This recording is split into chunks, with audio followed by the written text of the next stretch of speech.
We're gonna do a song that you never heard before. The volume.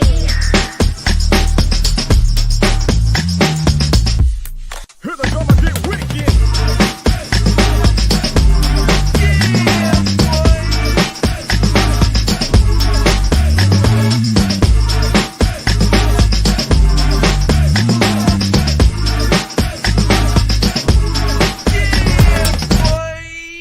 Here we go again. It's Kennedy, my brother from another mother. What's good, bro? What up, though? Nothing much, man. Just letting the missus rest in the room, so I ain't in the studio today. Listen, you know it's funny. I just thought about that. I think about what up, though. I realized that I never finished watching BMF. So I started trying to watch the last couple of episodes. I had 2 episodes left. Watch one. Neek just fell asleep halfway through it, right? So now I got one more episode. And listen, I just thought about it. I lost so much interest in it. It's like I don't even care if I watch the last episode or not, bro. Well, here's the crazy part. You talk about somebody falling asleep. We've been trying to watch Bridgerton, and Same. Sarah been falling asleep. So last night we watched House of the Dragons. Bro, I seen her go to sleep, and I was like, nope, I ain't stopping it. She gonna have to go back and rewatch it herself. Bro, I talked to her today. She said, listen, after they did the recap, I was out. I said, oh, I know. You was tearing that sleep up. I said, but I wasn't. She was gone before they started. So the music, she put her to sleep. The intro music put her to sleep. Yeah, we started trying to watch the Bridgerton. And so we started watching Bridgerton halfway through. Gone. Man. I watched the whole thing. Now when that happens, I'm like, listen, you can go ahead and catch on up. But I'm gonna watch the whole thing. I ain't just stopping. Yeah, I think I'm gonna have to do the same thing because she be at home all day, and I'm like, listen, man, I'm trying to dodge spoilers like it ain't nothing, and you over here just falling asleep. But look, let's talk about all the shows. Let's get into everything, man. Let's hit this music.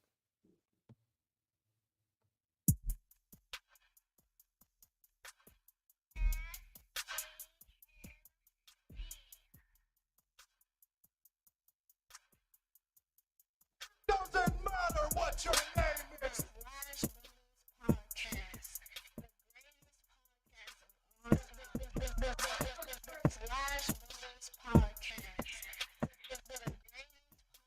Yes, man. Fuck.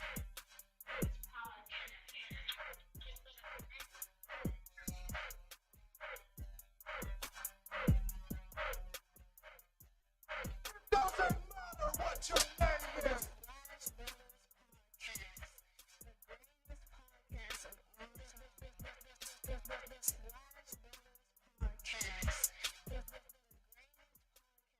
All time. Yep. And listen, if you haven't already, be sure to like and subscribe to the Slash Brothers YouTube and Facebook pages. We're live on both platforms at the same time. Click on the bell, click on the notification, get the heads up. Your boys and Mrs. Thing, it's Kennedy. Before we get into these shows, first thing, I'd be completely remiss if I didn't say happy birthday to my wife, the research department, Nikki Venus, by the way. Been having a good couple of last couple of days celebrating her birthday, though, man. You know, it's like usually people, your birthday is a couple days before the weekend, so you gonna try to use the weekend to celebrate your birthday. So we started celebrating hers on like Friday, Saturday. Got a little bit of Father's Day in on her birthday. And so her official birthday is today, though. She is we've already got out before, so she's out with the girls. I seriously doubt that she's probably locked in and watching now. But if she is, you know, happy birthday from the Slash Brothers podcast. Yes. Happy birthday. That was gonna be one of my questions though. Is like with her birthday being so close to Father's Day, how y'all get it in for Father's Day? So let me tell you, bro. I honestly think that she hates it. Because before, like okay, so before it was just her dad, right? It was like so it was straight. And I don't think that she had it wasn't as big of a deal because her parents' birthdays are just a day apart, and it's also right before Father's Day. So they would end up usually doing something for their birthday, and Father's Day was an afterthought. Mm-hmm. So then here it is, Landon pop up on the scene, and I'm just like, nah, I want to celebrate Father's Day like we do celebrations for Mother's Day. Yeah. So usually what happens though, bro, is that it's like there is that time, maybe like every few years, where her birthday is on Father's Day, right? And that's always you have to like distinguish. No, this is birthday versus Father's Day. So we always have to be purposely and mindful about keeping them separated, bro, man. So what I was hoping to do this year was we typically do a family beat, and I was hoping to do that this weekend. And then this weekend would have been straight.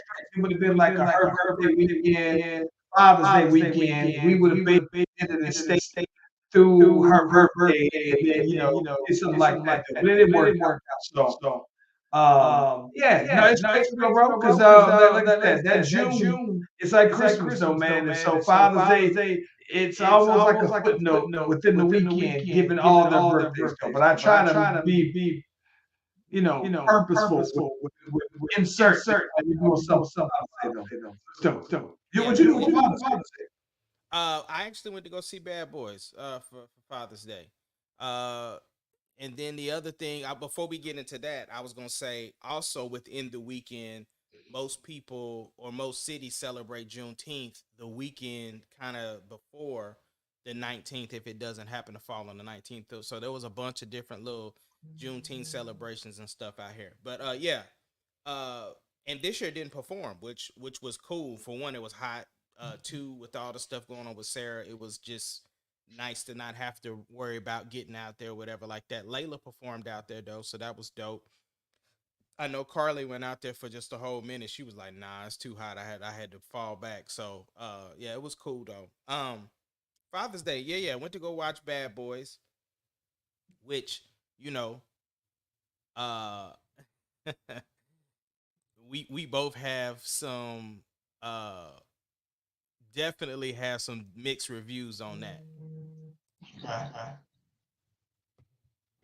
What is your thoughts on the movie? Okay, so I'm gonna be honest with you, man. I saw it and I loved it. If I was giving it on a scale of 1 to 5, I would give it a 4. If it was on a scale of one to 10, I would probably say 7.5, 8. And so I think that the one thing that was real cool about it, though, man, is that I did like thoroughly enjoy the story, right, where they picked up where they left off. I like how they incorporated the old captain into it and everything. So, nah, I thought it was real fire, though, bro. I got it at a 6. 6. A 6. It's better than mid. It was just good. You know what I'm saying? But let me say this though, right? I'm okay, maybe a 7. I'll say a 7, right? Because I personally enjoy Will Smith on camera, right? I do enjoy Martin on camera, but for some reason Martin was being so extra in this movie, and I get it was supposed to be a part of his character, like for certain character beats, which I didn't think was necessary. The reason why I say that is because in 3, you already had Will had an incident that where he almost like died or something like that and had to come back. So then you turn around and flip it and do Martin. Wasn't really rocking with it. Like I get it. It's a way to kind of shield the criticisms of him being a little bit bigger in 3 and 4. Well, here's what's funny because he looks slimmer. His face just is fat, but he looks skinny. He looked about the same. Like especially when you look at like the hospital shots, stuff like that. His face was definitely bigger. But anyway, to me, in order for that to still be the case, it was because of like they made preparations within the script to make it fit the story that, hey, he's having health conditions within the story. So that's why, they had it going on. Anyway, all that to say, that wasn't my favorite part of the script. I thought he overacted in a lot of it. And I'm disappointed because this was an opportunity for us to have a black movie that was huge in the box office as one of those staple big budget black films by having this almost compete with a Fast and the Furious, right? One of those films you can just go stuff popcorn and they gonna do some unbelievable stunts that aren't really even believable anymore. And that's what I felt like we got. But then again, there was just certain things I just wish they would have tightened up on the story a little bit. I love the cameos. I love seeing like the boy Michael Bay pop up. The black dude that's like a meme everywhere. I thought it was dope seeing I him. thought that was Michael Bay in the movie. Yeah, that was Michael Bay in the car. When he kind of ran into, I think, Will Smith. And I love all of the traditional bad boy camera angles where they just popping up out the scene and the camera super close, all of that. But like I said, I could have did without some of the jokes did not hit. But I mean, I had fun. I did have fun with the movie, but it it was just okay. I thought, bro, like for me, like I looked at it like this. I like all the jokes, right? And it wasn't like I saw one that was like, well, they was cool. Like I thought all the ones that were meant to be funny were funny, and the ones that were meant to be just a little kid, I thought that was mid though, bro. And this, I thought, to be quite honest with you, that it would be at least on the level of. Yeah, you got to think though, right? People are still getting back into the movies. So even Fast and Furious wasn't like the recent Fast and Furious that was the post-COVID. It wasn't like the ones pre-COVID. But with that being said, I enjoyed it for everything that you said that it wasn't. I enjoyed it because of what it was, because I thought it could be that big action Black Coast superstar film. I thought it was all of that though. And to be honest with you, I like it better than the last Fast and Furious. Well, the last Fast and Furious was trash though. But here's the thing though: the last Fast and Furious also made $1 billion. So when you say post COVID, that no, they don't have nothing to do with it. This is what if it made $1 billion, I thought pre-COVID it would have made like God dang on 2, 3. I thought it's just different now. But I think that this will do. I think this will do numbers though, man. Continue to do numbers. No. This is going to do numbers. You're missing it. We already said that. This is the biggest box office for cinema right now. It did better than future. Oh my gosh, it's the Mad Max Furiosa movie. Did better than that. Yeah. It did better than Free Guy. I mean, the Stuntman movie with your boy Ryan Gosling. I think it's Free Guy. It did better than that. So what I'm saying is, it's performing well. Outside of, and here's the thing, I know that a lot of people think it's really good, and that's okay too. I'm happy that it did well. I'm happy that it did well because of the fact this is post slap. You know what I'm saying? So I want Will to be again that big box office star. I think that this franchise has a chance to do what a Fast and Furious has done. Because of the fact they've given them a team now, they don't have to do all of the heavy lifting.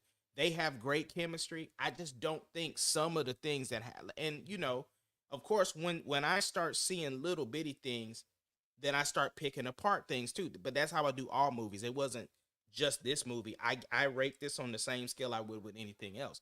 I'm still, like I said, I'm very happy that it did well, and that it's a black movie, and that it's doing numbers that movies with Chris Hemsworth in it is not doing as well. So I think that's dope. Talk to me about where you think it could go in terms of another one, a spinoff. Where you think that? What are some angles you think could be played there? You can bring Gabrielle Union back. They can introduce her. Of course, they're gonna go after his son again, but some kind of way he can do something to where he saves somebody that has some clout that can forgive all of his stuff so that he can be a part of the team as well. I think the angle with with the captain is probably good now. They can bring in a new villain, maybe somebody that's related to somebody that they messed with in the past. You know what I'm saying? Like a kid of somebody who's now grown up and is trying to take over for the dad. I mean, you can pretty much do just kind of like how you do Fast and the Furious, where it's like somebody who supposedly died didn't really die, and you know what I'm saying. You can do all of those things, or uh, some ex girlfriends of Will come back and find out he got some more kids. Like there's a plethora of things that you can do, but I just wish they would just get off of the health issues, like like they had the anxiety attack for Will, and then like I want them to focus more on the actual story and not so much them having these little issues, especially if you're looking at. I think that These guys have been doing it for so long, that shouldn't be a thing. I think that so to me, this is what I think. I think that the reason why I don't mind the health issues, right, is because I think that it's basically showing, okay, both of them are getting older, which is why I think it's significant that all the other people outside of the old guy, right, that was the villain. Everybody else is much younger than them, right? And I thought that that's one of those things that could carry the franchise because to me, I think that it says something that all of their staff young. Will Smith's son, young. You got the homeboy, what's his name? Reggie, young, right? And so I thought that when it comes to moving the franchise forward, I thought that there is a way that you can really play off of their age and start to show like Yes, while they make them got the more original concepts, but they're getting old. right. So you're It's moving them more in the management aspect, almost like how they were looking to do with Lethal Weapon, right? Lethal Weapon 4, when they fought Jet Li, right? You know what I'm saying? They were wanting them to be more like, nah, we want you to be the captains. We want y'all to be more. And so I think, like you said, by putting them in a position to lead the team, you can still have them do sequences and action stuff. But I'm just saying, like, yeah, we know they're getting older. You did that in 3. You did that in 4. So move on from that. Like he shouldn't still be having anxiety and panic attacks in 5. I don't see. I don't have a problem with that because I thought that that just shows that that's just something that he has now that he's older. I'm not that mad about it. Like I think that to me though, this is the way I look at it. I think to me the way that I would want to see them go is that I think at some point the way how Fast and Furious was just like a U.S. also Florida based. I think that the next big thing is for them to go more international. Like when Fast and Take it out Furious, of them boys Miami. went. Yeah, they get to Miami. So like how Fast and Furious, they went to Brazil. They was in Cuba. They was over in Europe. I think that the big thing to me when you want to boost up their scale, then you got to get them out of like Miami. And I think that that's where you start to say, all right, well, you know what I'm saying, Mike's son, you locating him. And now that he's international, they can do some operations where he's not wanted necessarily like he would be in the United States, and then you can kind of work that angle. Then you got Reggie, who's already been, Marines. He already got the international experience. I think that there's a play that you can make to make the whole thing go international, though, bro. And Oh, that's where I would absolutely. see. Especially Yeah. because you've already introduced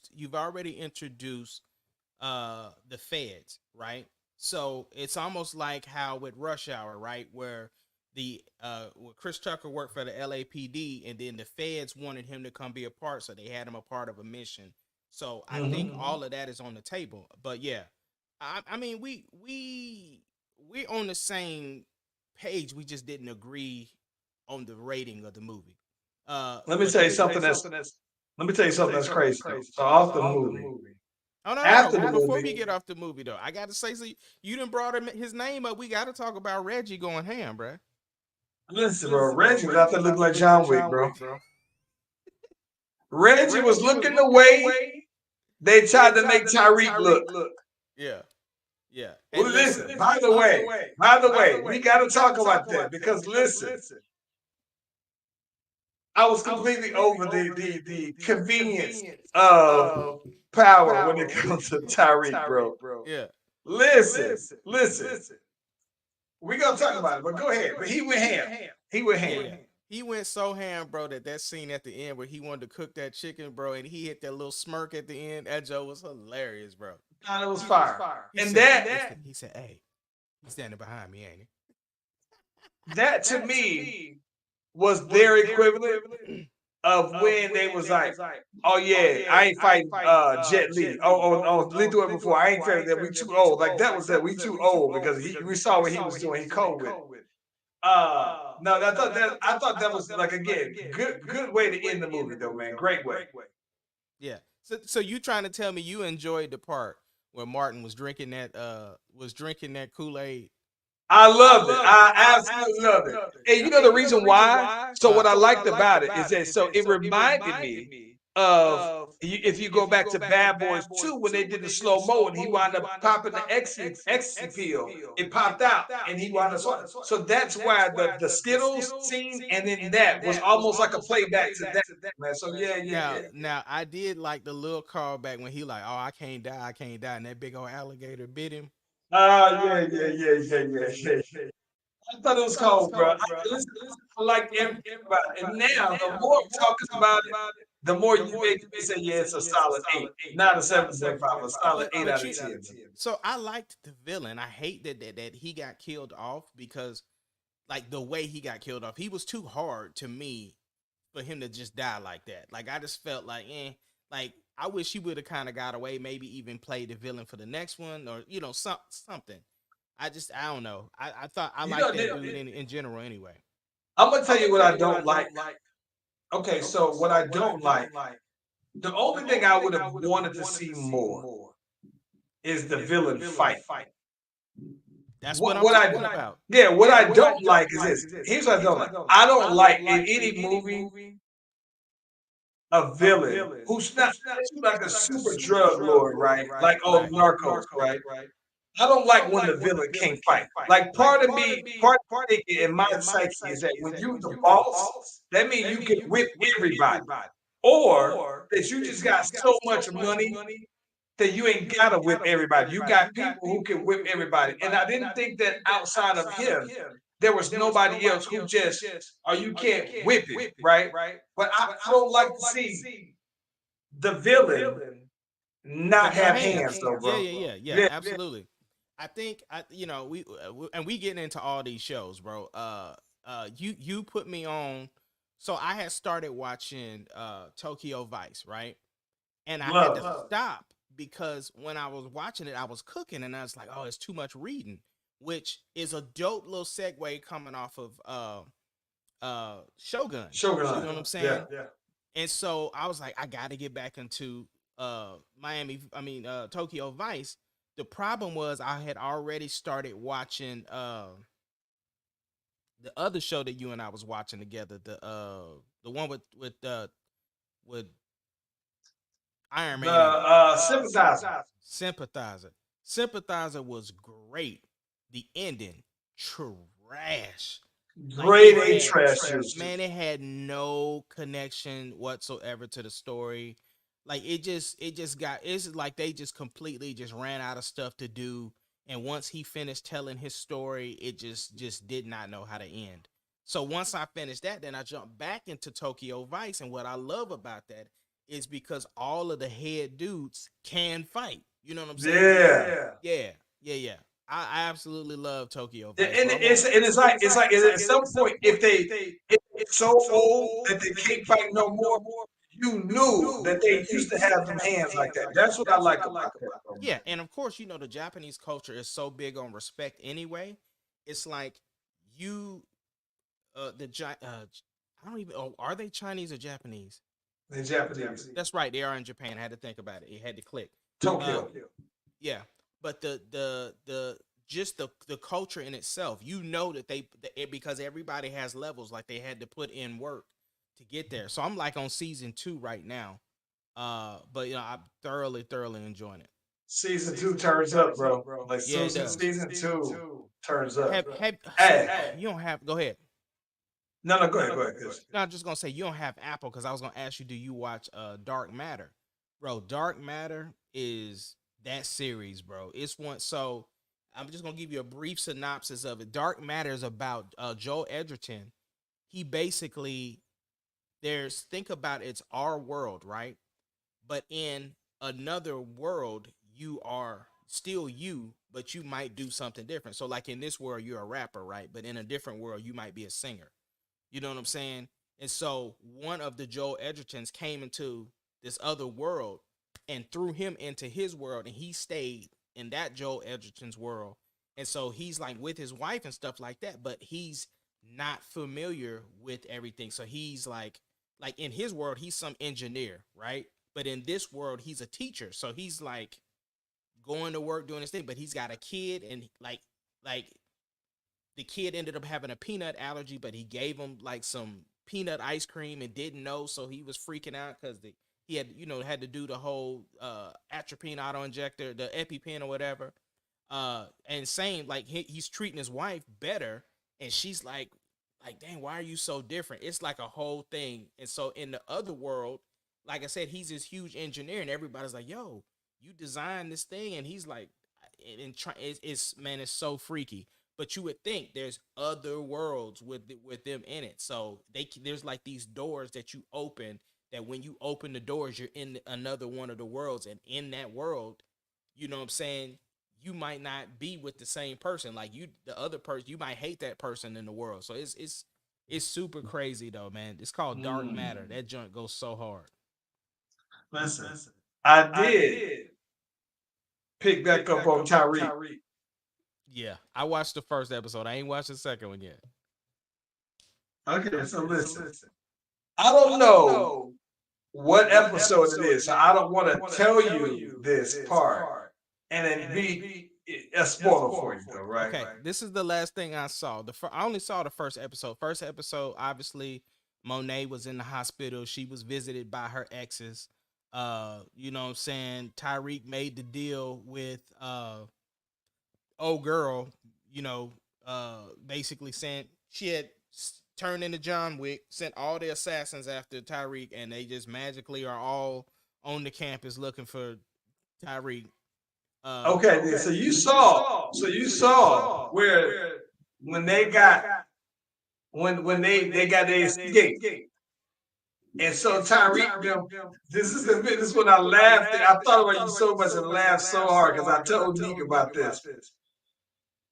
So Tyreek has a secret stash house that he had never told anybody about, where he has 2 changes of clothes that fits him and Brady, right? And he didn't have money stashed. He had guns stashed. That boy had every gun. And listen, they're military trained to use. Listen. Listen, if you put an AR in front of me, or if you put one of these tactical rifles in front of me, right? I'm gonna have to figure out some stuff, right? I listen. I don't know how to shoot these guns, bro. Admittedly, right? All the rappers be talking about it. You can't put these guns in their hands and just think that they're gonna go over there. So the fact that he did this and Braden did this, we've never known Tyreek to have gone to a firing range, nothing. But he goes and takes 2 of them, takes out armed security, who are grown men who probably have military background, and they ran up on him with these army guns, though, bro, unscathed. Right? Took out everybody except for the driver. I said, oh my gosh, bro. I said, listen, Tyreek gotta be the coldest person on earth there, bro. That's why they be trying to associate him with everything, bro. Everything goes back to Tyreek. Because I don't care, dog, if somebody steals something out the store, it's because Tyreek told them to do it, bro. Like everything is tied to Tyreek being in a part of a Rico, bro. I'm so sick of that word Rico. I busted out laughing so badly though, bro, because I think that the thing that got me the most is just like it's the convenience factor. Like like, oh, it was so convenient that he had 2 changes of clothes, right? It was so convenient that he still had the spare key for his BMW that he got back, right? Um, and it was, like that's my thing. Like he was like when we went and covered up Braden's car. Right? He had the car, they stashed it away from somewhere where nobody was recognizing. I was just like, and part of it's hanging out. So I'm thinking, like, you mean to tell me nobody's gonna jack the car while you gone? Like, it's like, and maybe I overthought after that, but No, you every didn't. single time there's a series of convenience in there, though, bro. Well, it was the same thing I thought in Bad Boys. Like when all of a sudden, like they just came back, they had to snatch clothes off the line, right? And then he gave them a couple of clothes, and then all of a sudden, magically, they all in black. Like I mean, I guess it was a little bit more believable because of the fact that, but when they was ready to go, all of a sudden they had walkie talkies. They had the. Well, see, I wasn't that part made sense because they figured that that's part of their uniform if they gonna go ahead. But we're talking about all black though. The convenience that Tyreek themselves was all black. So Right. you went and saved just in case of an emergency. You got an all black suit. That's designer right there. You got an all black Prada suit, right? And high end, fit for you to go ahead with these high end guns that we've never known you to just. He got out here though, man, and was popping them, locking them, and all this. That boy getting prepared for No that. way, bro. That boy getting prepared for that draft that Biden was talking about, bro. Listen, conveniently was able to put the truck in drive and get it to go straight. It didn't veer or nothing. This thing had good alignment work done, though, bro. I said, man, come on, But the Tyreek. fact, Keep dog, going, when bro. she hit the button and all the assassins was on alert, that was a. I said this thing done turned into John Wick, bro. Listen, bro. It's crazy. I think I laugh. Now I'm gonna watch it because it's still the last one. But I don't care to watch the rest of BMF though, bro. It's like, BMF was cool though. eh. See, that's how I felt. So that's how I felt about Fallout.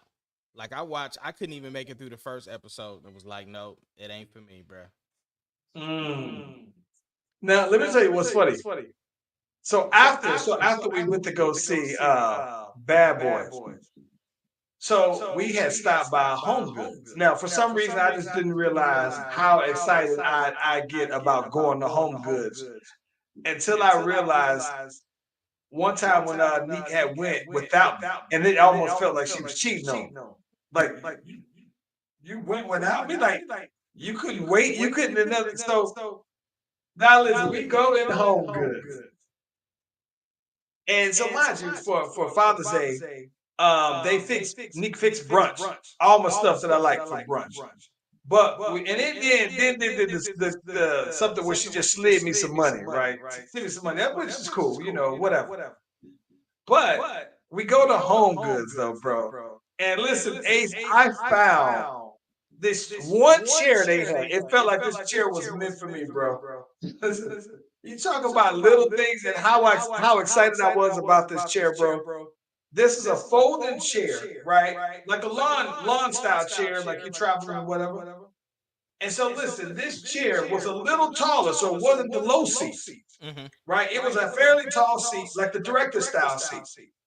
This thing had like a cooler on the side, right? So you could go ahead and put some ice, cool drinks in there. It had a cup holder on there as well. And it folds in half. And I'm just sitting here like, this thing is like the perfect chair for me to bring out to the park with me, right? Because I'm thinking like, all right, I could set this chair in the shade.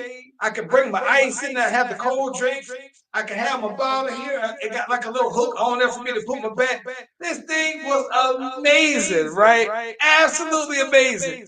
And niggas looking at me like, I can't believe you that excited about this bag. And when I'm talking, I guess there's this other woman that overheard the conversation because Nika was like, eventually wound up talking to her about some other design stuff. And so she was like, hey, you got to go ahead and let him have it. Don't get it for him. Because this chair seems like, she said, he got me convinced that this chair is perfect. And I'm just sitting here thinking, like, bro, I haven't been this excited, bro, about something. Who in a hot minute though, man? This is like, I'm talking about, this was like the perfect Father's Day gift though. For me, for somebody, for what I do on a daily basis though, bro. Incredible though. So now I'm excited. Tomorrow I'm going to go hoop. To go pull up my chair. I'm bringing ice with my joint though, man. I'm doing the whole 9 yards though, bro. Yeah. Absolutely incredible though, bro. Excited about that chair. Super excited though, man. Haven't been that excited about like something in quite some time though, bro. Speaking of chairs, though, so you know how you buy those little lawn chairs or whatever from, you know, we can go to Walmart, get them for like $8, whatever like that. They got the new joints for like this year. That's the hammock joint. So it's the same kind of chair, except for it's got the swivel on it, so you can swing in it. I was like, got it. They got them on Amazon, bro. Got them on Amazon. Got to get one. Listen. I might have to. I got to see what's up with that though, man. Because this was one. I'm talking. And listen, this particular chair though, bro. So naturally, I looked and said, let me see if Amazon got. Amazon had something similar, except they cost it more, right? And so I was like, man, they only had one in the entire store, because I would have bought two. And so I was just like, oh man, let me go ahead and get this thing, bro. And then Landon brought up a good point. Landon said, well, why you want to get the chair? Because you don't never sit down. I was like, dang, you got a good point. And it's because I always get picked up, even if I lose. I'm either winning or I lose and I get picked up. But just the convenience, though, bro. I said, I got to get it. I'm going to show you, though. I'm going to take a picture of it, though. Send it to you. Yeah, you got to do that. Hey, so did you get a chance to watch House of the Dragons? So this is what's crazy. Right before the pod, I started watching, and I'm halfway through, and it's making me think I'm going to stop it and go back to watch the last episode of the last season and go back and rewatch this. Because for some reason, I thought that maybe I got to go back and rewatch the recap. Yeah, just watch. I watched the recap, and the recap didn't quite do it for me. Like I still feel lost. I'm gonna go back and try to watch it all over again. I mean, I don't understand why you're saying the recap kept you lost, because it really does pick up where it left off. And what I'm saying is, the only thing, I mean, I'm not spoiling anything because you've seen it, but the only thing that happened was you knew that her son got killed. You know what I'm saying? Yeah. So it's right now we're just setting up for the war, and they're anticipating the war is gonna happen, and then they over there trying to get everything ready. I think when they started out up north, that's what threw me off. But again, so if you remember, right, she sent all of her kids to go and recruit people, right? Yeah. So while he's in the north, the other stuff has happened with her, with the other son, with the dragon eating her son. So that's why the other brother, the one that's talking to the Stark, he don't know nothing. He doesn't know that his brother's dead yet, because he's on his mission doing his thing. And so that's kind of like that's kind of like why Damon is like, well, no, she's mourning, but it's her fault because she's the one that sent him. You know what I'm saying? Damon is just like, look, I'm ready to fight. Like, that's what I'm ready to do. Like, she ain't here. I'm trying to do this. Whoop de whoop de whoop. So I mean, anyway, I get what you're saying, but I just need you to get to the end, bro. Because I'm definitely gonna watch it today. I got it on pause, but it's halfway through. Bro, they did something on the end of this one that I don't think they never did on TV before, bro. I was like, I don't remember when they did that ever before. That junk gonna trip you out, bro. I think you probably gonna have a mouth drop on this one. But since you ain't did the House of Dragons, we got one more show to talk about, bro. The Boys, bro. Listen, let me tell you, right now is such a great time for the shows that we like to watch. Like, this is a great pocket, right? Because you got The Boys, you got House of Dragons, You got what else we've been naming? This Tyreek. Tyreek Dub and everything. And I think that listen, the boys, I love how they always push the envelope and try to top the even if they can't top the last crazy thing, they do a new crazy thing though, bro. But the centipede was next level. Centipede sauna. So if y'all boys don't know what that centipede sauna is and the pink eye, it's a whole new level, bro. But what you think about the boy Homelander, bro? Listen, I think that Homelander is it's weird because I always feel like Homelander is kind of torn, right? Because now he's realizing I'm really the coldest out here. But at the same time, I'm so cold that nobody's gonna go against me. And I think that it's like he's kind of questioning his own leadership. Like no, hey, I don't have an adversary. And I think that that's the weird part. I think that's weird for him that he don't have ops. Yeah, because he's just so powerful. Yeah, I mean, yeah. he's out here beating murder cases. Like he can just kill somebody. Ain't nobody even going. Like it's funny when he zapped that girl and when he zapped that one girl, I said, that girl said, "Wait, you ain't think the next day she was gonna say was important?" He was like, "She admitted it." Like, I'm sorry. Like Zappa, I said, "Yo, so crazy." Bro. Hey, and man, listen, it's so funny of how the parallels are with Homelander and Donald Trump, bro, and how they be using that whole thing. It's super, it's cool because it's not super political, but it's still just a fun show. You know what I'm saying? But yeah. I'm gonna be honest. You know, one thing I think that was crazy and kind of whack. So I think that for the girl Sister Sage, I think I like her, but it almost like, all right, you let Deep smash. It just made me not. I just think she's so weird. Like they established that early that she's just weird, right? She already has a past with A Train.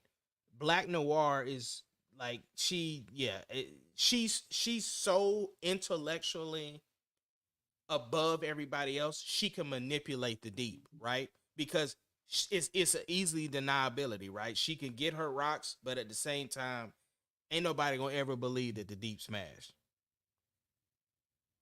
Yeah, that's true. And But at the same he's that time, weird.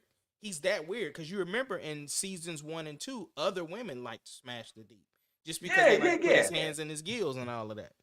yeah, I was just kind of like, all right, you just intellectual, you see this, that, and the other, but like you were so intellectually above them, and then when you let them smash, I was like, yeah. Yeah, yeah. No, I get that. But let's get into it, bro. The Boston Celtics have successfully closed the chapter on the NBA season this year. They also have kept the thing alive about the 3-1 deficit.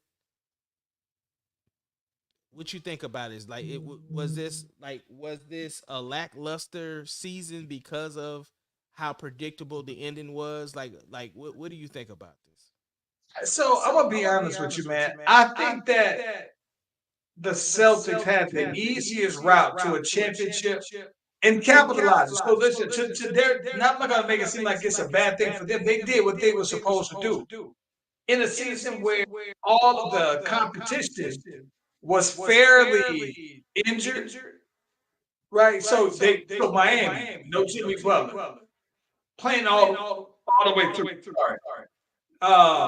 Joel Embiid playing injured, right? The Bucks with Dame and Giannis playing fairly injured. Tyrese Halliburton injured. Jalen Brunson injured. So it's like everybody who, and listen, they were healthy, and I get that they had Porzingis, who was also injured the last couple games. I don't think that he was like as big of a factor as some people seem to believe as well. So I thought that they were going to win if you say that these things will line up for them and they were healthy. I thought that they were like they had the better lineup all year long. So it made sense to me that they would win. So I don't know, man. But I'm gonna be honest with you. I'm not that blown away. Like I've been seeing I've been seeing people asking on all the debate shows, is this a dynasty now, or do they have potential dynasty? And I'm just like, all right, I think that they got potential to always be in it, right? But I'm thinking like they didn't have these same dudes playing together for like 6 years, and I get that they won the championship now, and it could be the start of something even better to put at the next level. But I guess when I look at them, I'm thinking like I don't necessarily see them as like this world beater. Like I think to be honest, like even though the Mavs beat the Timberwolves, I think that the Timberwolves, I would have liked the Timberwolves over them. I would have liked the Nuggets over them, right? So Yeah. it's like I'm not that I'm not that convinced. Not to say that they're not good. It's like y'all didn't have this core. Wow, now, and this is the one championship y'all got out of it. So don't tell me that now that y'all got it, that y'all just like I don't know, bro. But I don't want to seem like a hater, man. Like, No. I know it's exactly what you're saying.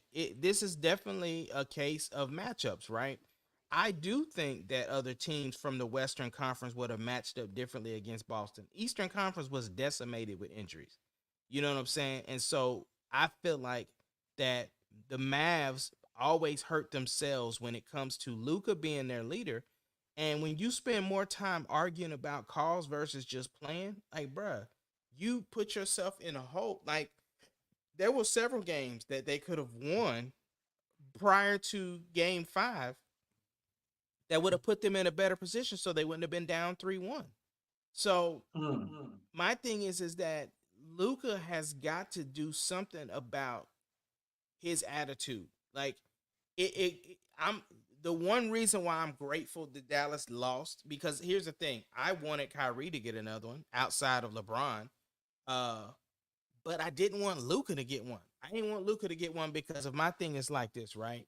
People always say, "Oh, you can't win a championship playing like the way Russ plays." And we've also said that about Luka, right? Why people don't want to play with Luka because he doesn't know how to get other people involved. And he seemingly did a better job this year of getting more people involved. He still did his same stuff where he would hold the ball till a few seconds and then kick it out and you just got to be ready to go. He did do some of that, and they surrounded him with some people that are able and capable of doing it, which you could see that with Tim Hardaway Jr. not being able to really fit in with that because he's not that ready catch and shoot guy the way you want him to be. He can do that a couple of times, but he wasn't always, and which is why he didn't get many minutes when it came to the postseason.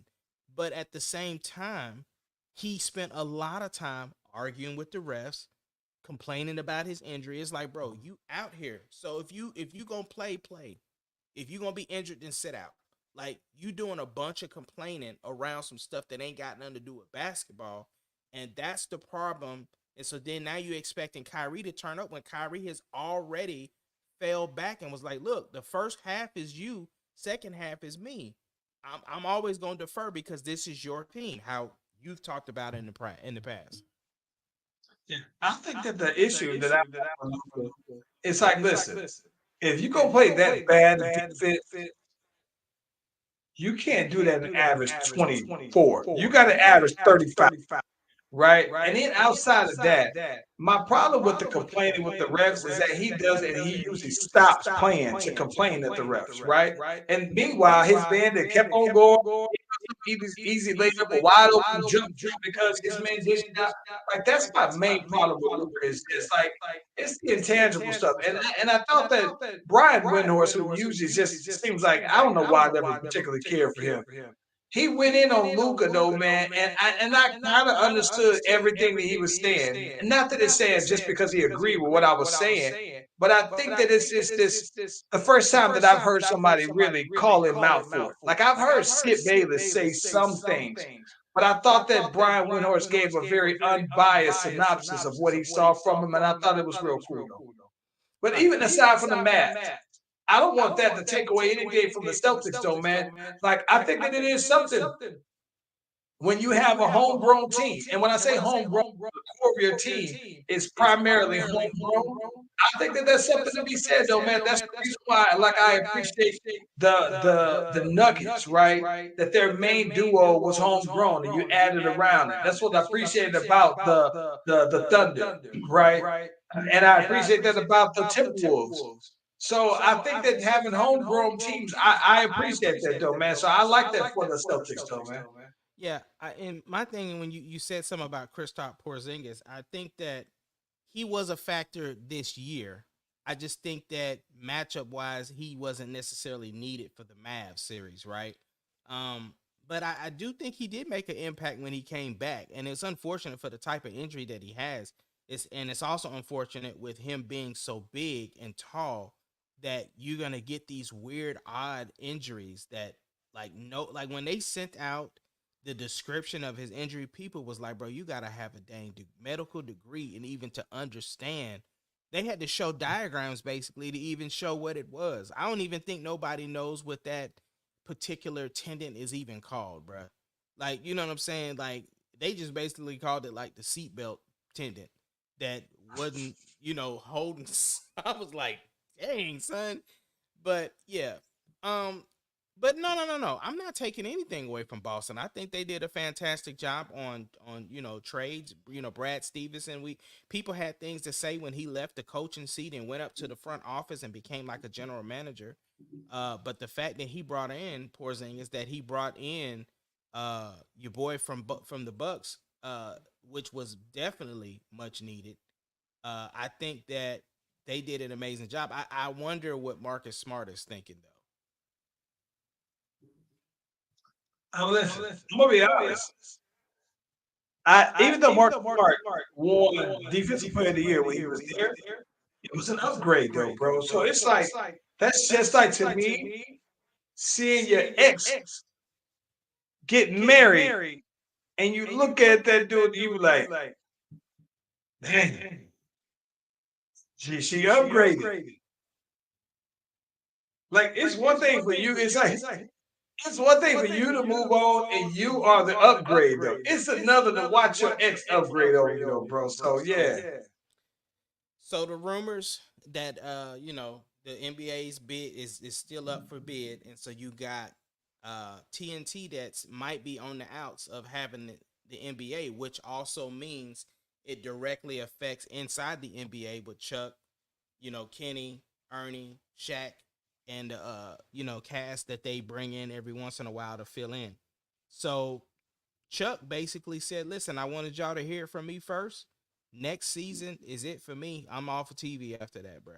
Like I'm done." And he was like, I don't care what the bid ends up being or whatever the case may be, but the 2024-25 season is it for me. I'm retiring." Shaq said it on Chuck Charles Chuck. Barkley. Mm. That's interesting. I don't know. I mean, maybe that's why. So let's think about it. There's not another player, another. There's not another replacement. Like I think Jamal Crawford would be a good, but Charles Barkley's personality and the dynamics of how he has this dynamic with every other cast member that the other cast members don't have with each other. Right? He has the dynamic with Shaq. He has his history with Ernie. They have their podcast that's a great listen. And then, he has the differences with Kenny. So I don't know that they all have that with each other outside of him. So I don't know how you replace that, though. I think that whole lineup feels differently without him, though. It does. I mean, it's just like looking at the original Breakfast Club, right? Like while I'm enjoying the Jess hilarious, I think she fit right in and actually, makes the podcast a little better.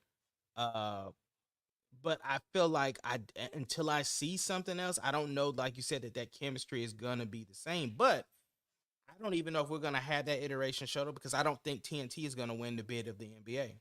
I honestly think that somebody like Amazon is gonna get it, or if Warner Brothers Discovery is looking to get it. So, you know, I don't think that, because the thing is what's going to happen is that just because they pick up the NBA doesn't mean they're going to pick up inside the NBA. And, you know, a lot of the cast members are saying, like, man, if this leaves TNT, I don't know that I'm going to stay with inside the NBA. So, but again, you know, it depends on what type of Brinks truck they back up. It depends on what type of set contracts that they can negotiate.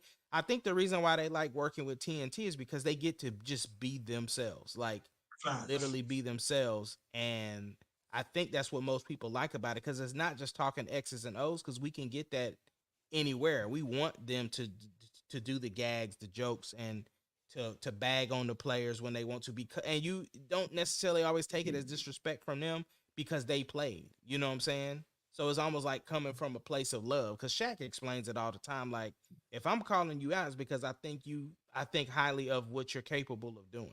Makes sense. Yeah. I don't know, man. It would be interesting though. What you got for the week, man? Man, I am really about to research a new DAW. I'm not switching from Studio One. You and I have kind of talked about this particular. No, not switching. I'm looking to dive into new spaces for us to produce. Like, we're always trying to expand, and we already have our things of what we're gonna do with the DAW that we produce in. But I'm always looking to expand to keep giving us newer ideas. So I'm really interested in looking into this new space. So I'm gonna be doing a lot of research on that and probably pulling the trigger on it to give us another tool. Because the reason why I say that, there's a particular song that I'm trying to write right now, and I need a certain beat, but I feel like I went through all of the samples and noise and didn't quite find what I was looking for. But there are songs that have the elements that I want. And so if I'm able to do certain things to get certain sounds that I want, I'm interested in doing that, and I'm ready to move into that space. I get that. Yeah, I think for me, man, I'm trying to analyze it. I think that I'm like I said, I think that I have 2 shows and I got a 3 ghost mastering, bro. And that's about it for me, bro. I think for the most part, though, I'm back in the lab, bro. That's it. Yeah, that's what's up. Yeah. I know Charlie has a show this weekend. She's been in this dance camp for the last, I think, three weeks or so, and it comes to a conclusion Friday. So I know she's getting all hyped up about that. So I got to pull the camera out so I can, record her and get her all ready to go. So, and then of course, still getting ready. You're gonna be seeing me promoting heavy about this show coming up in July. I'm gonna be promoting real heavy coming up. So, I definitely got to start narrowing down the set for that. So I'm real excited because it's, our show. So I'm real happy about that. Yeah. Okay. Good, bro. Well, yeah, I'm looking forward to Acolyte tonight to see where we go with the story. I'm about to actually go hit the gym here, and as soon as we get off the pod, I'm going to hit the gym, come back, get showered up, got my dinner already waiting for me, and then watching that Acolyte, and then I'm off for Juneteenth tomorrow. Yeah, I'm watching Acolyte, and I'm trying to go ahead and finish House of Dragons. And I think I'm good. Yeah, man. I'm hoping we can squeeze in a Bridgerton episode too, but I think that's asking for too much. So definitely watching Acolyte though. You said you pushing it, huh? Yeah. All right. Take them home then, bro. I forgot I switched it.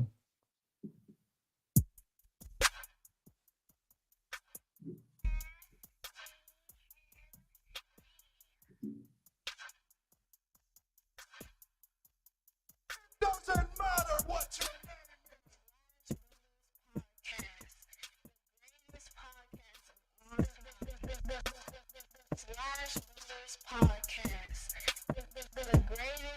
Can you dig it, sucker?